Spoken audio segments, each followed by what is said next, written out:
tonight's homework is the following worksheet, the 9.2, developing the formulas for a regular polygon. You are responsible for 1 through 12. Um, you would need to use your notes that we did today in class to help you with some of the problem solving. I'm going to break down what you would need to do on the front page, 1 through 6, and compared to, actually 1 through 8, compared to what you would have to do on the back, 9 through 12. For all sets of regular polygons to find the area, you're going to have to use this formula, 1/2 the apothem times the perimeter.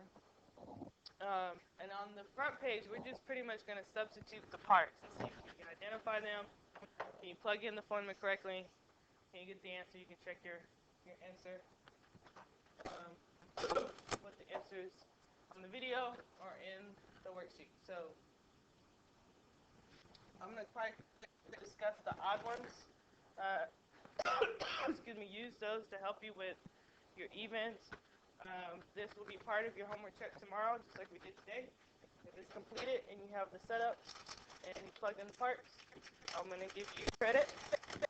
I'm not going to harp on how accurate you are with your answers. Just make sure you have effort, some work, justify, you have some type of understanding how to use the formula. Alright, so on the first one, I just want you to look at the regular polygons. They're all regular polygons. See if you can identify the parts that you need. First thing you're going to need is identify the apothem. So which number represents the apothem? Hoping you got that the apothem is the 10.4. And then the next part you would need is the perimeter. Your perimeter is your distance around the polygon.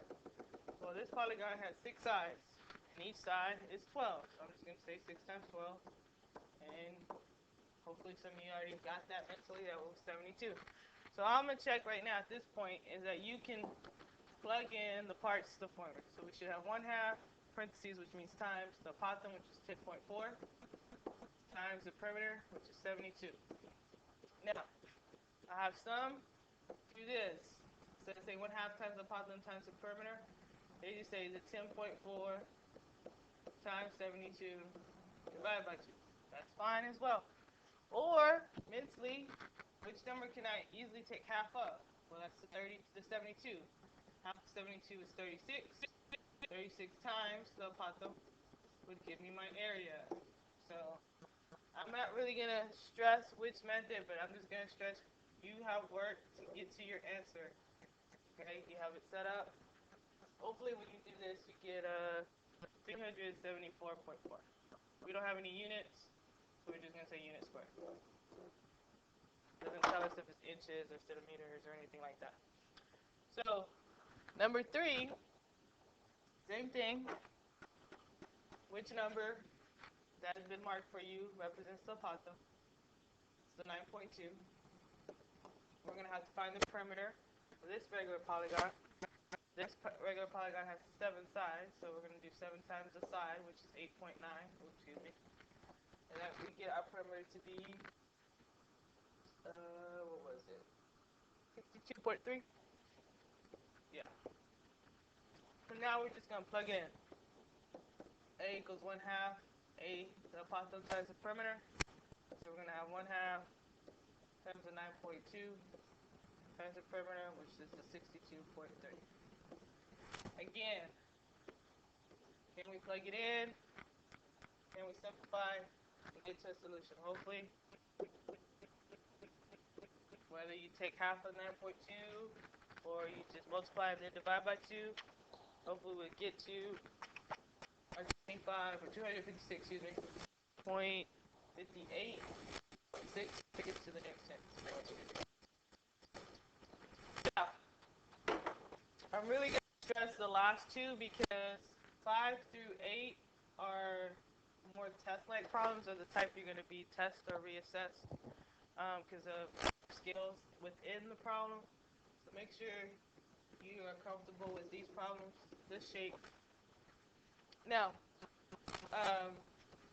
they gave me the apothem, but I didn't get the side on number 5. So in order to do that, I'm going to have to draw my right triangle on this one. And just to recap, to figure out the angle, the vertex of the angle in the right triangle, there's a formula, which is the first step. to solving problems like this. And you might want to go back to your notes that we did today in class to see if you can remember that formula. But you should be using 1/2 times the 360 divided by the number of sides. N is your number of sides. So we know this has 6 sides, so we're doing 360 divided by 6, and then we're taking half of that answer. Well, basically, what I'm doing is I'm taking half of 60, which is 30. Always the vertex angle in a hexagon is 30 degrees. So I'm going to use that 30 degrees because if I find the side length, then I can get my perimeter. And this 30 is opposite the short leg. And the apothem bisects the side into 2 equal parts. Now, I'm going to recap it. I'm going to show you another way on number 7, in case you're not real comfortable with special rights. You can still get to the answer, an approximate answer. I'm hoping you see that this is the short leg because it's opposite 30. And to find the short leg, I take whatever the long leg is and divide it by radical 3. That's our rule. Our long leg in this problem is the 9. Okay? So, I'm just going to substitute. To find the short leg, I'm going to take that line divided by radical 3. And I know from our previous lessons, dealing with simplifying radicals, we can't keep the radical at the bottom. So what do you do to get rid of the radical at the bottom? Hopefully, yes, you're right. You have to rationalize. You have to multiply by radical 3 over radical 3. But when I simplify that, it gives me 9 square root of 3 over 3. But I can reduce 9 and 3. 9 divided by 3 is just 3. So my short leg is 3 square root of 3. So basically, that 3 square root of 3 is on both sides. So my question to you is, what is the length of the side if I know that the short leg is 3 square root of 3 and they are congruent? You are absolutely right if you said 6 square root of 3. That is the side. So now I can get my perimeter by saying 6 times 6 square root of 3. Well, that's just going to give me 36 square root of 3. So now that I have my perimeter, or I have my apothem, because here's my perimeter, 9 is my apothem. To find the area, I'm going to do 1/2 A times P, apothem times the perimeter, so 1/2 the 9 times 36 square root of 3. Alright, so from here, I would just say half of 36 is 18, and then I would just do 18 times 9, and that would be, what, 160, yeah, 162. That's the area. Excuse me. Now, I'm going to do the same thing, it's the same shape on number 7. But on number 7, you need to kind of find the center. We need to draw the apothem, and we need to create our right triangle. You could go to either vertex. I'm hoping we learned or remember there's a trick or a pattern or a fact that happens with just a hexagon. And that is, if I know the side length to the hexagon, then I know one of the parts to the right triangle. Kind of go back to your notes or go back to the video lesson today. The hypotenuse and the side are the same. This is the hypotenuse, and I know the vertex angle is always a 30 for a hexagon. So what we're trying to find is the short leg, which basically is part of the side of the hexagon. Well, I know that the side gets bisected.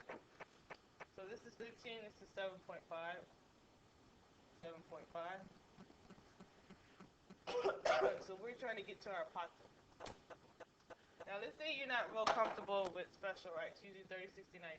I know most of you are real comfortable with circling the angle, looking across and seeing that's opposite, the apothem is adjacent, and doing trig. So you could pick trig because that was part of your steps that you need to memorize, because I think it's step 3. Opposite over adjacent deals with what trig function? absolutely right if you said tangent. So we would have the tangent of 30 equals opposite, which is 7.5, over the adjacent, which is our apothem, which is what we're trying to find. I can use trig if I'm not good with getting the radicals. We just got to watch our rounding. So the apothem is the 7.5 divided by the tangent of 30. And I'm going to go ahead and show you this on the calculator because let's just say you're going to watch the rounding. If, oops.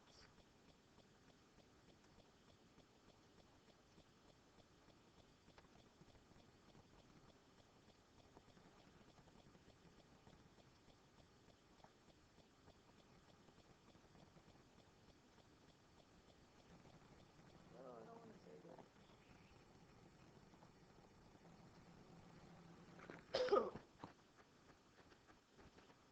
Sorry.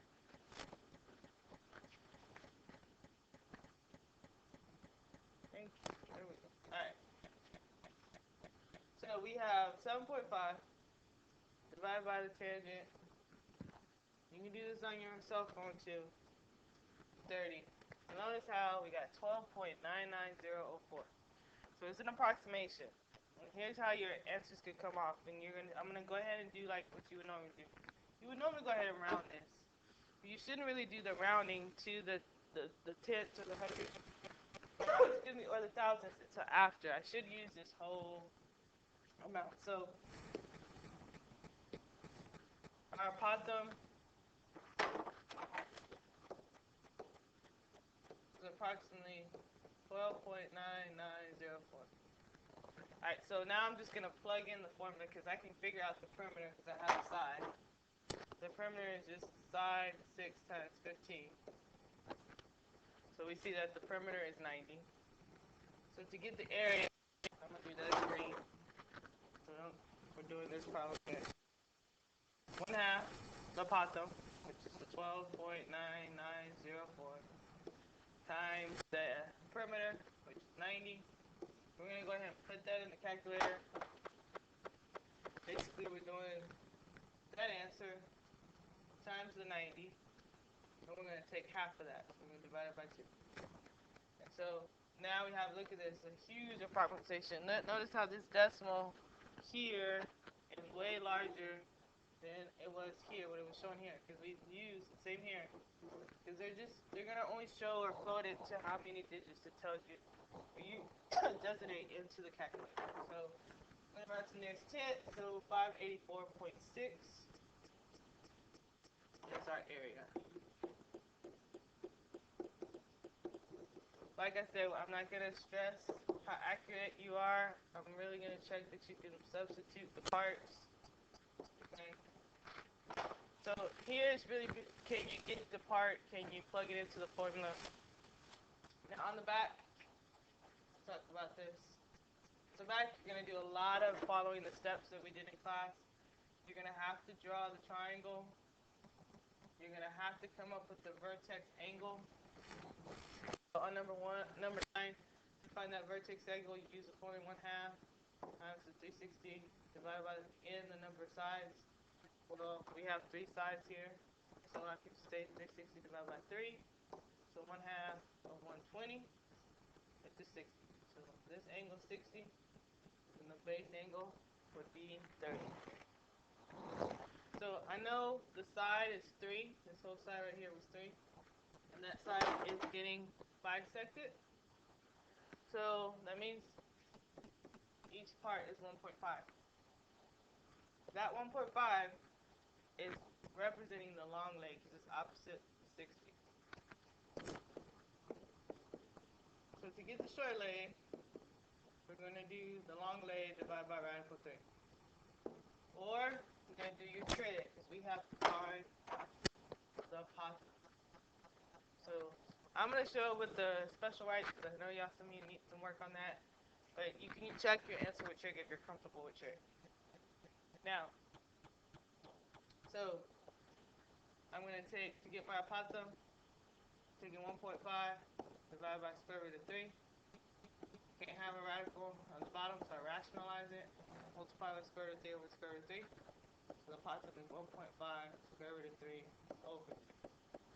I can see what my perimeter is because it's a triangle, each side is 3, the perimeter is 9. Now I'm going to plug it in.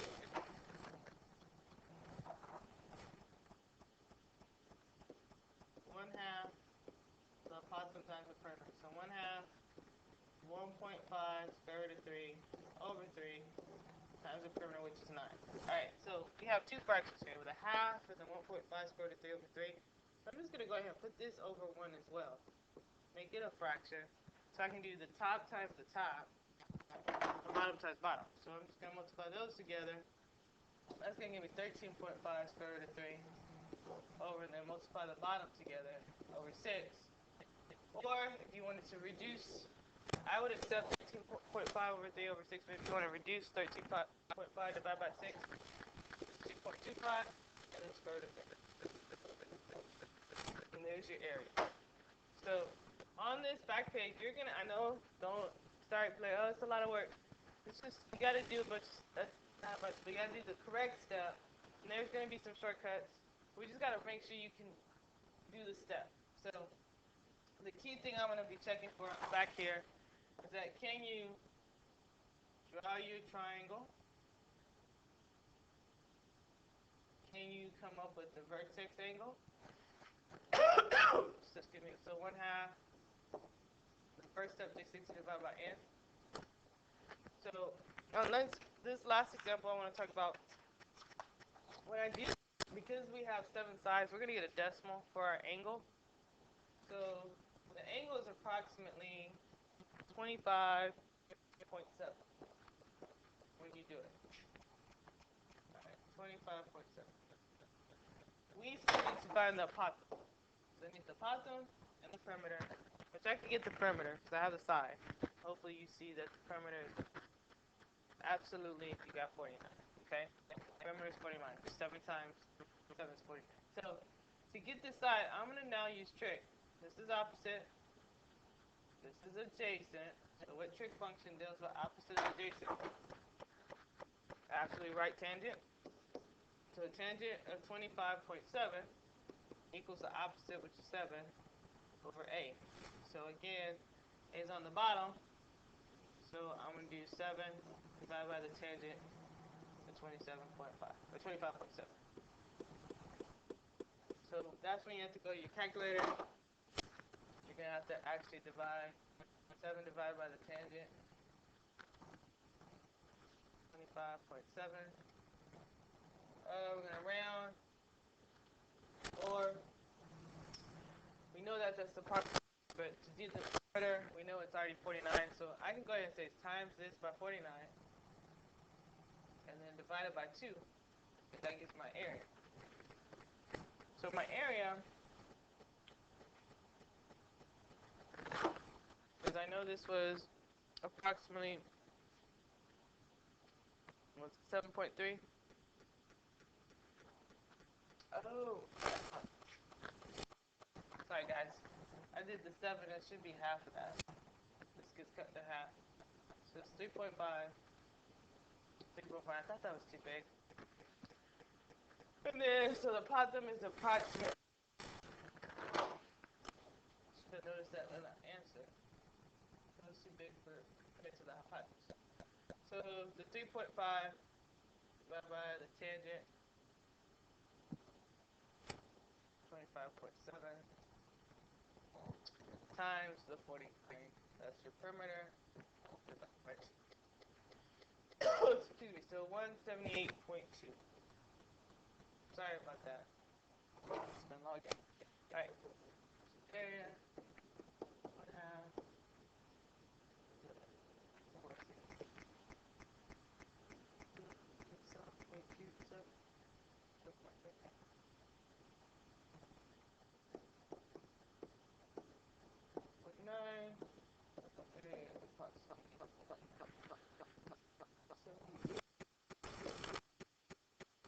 Alright, so I hope this helps.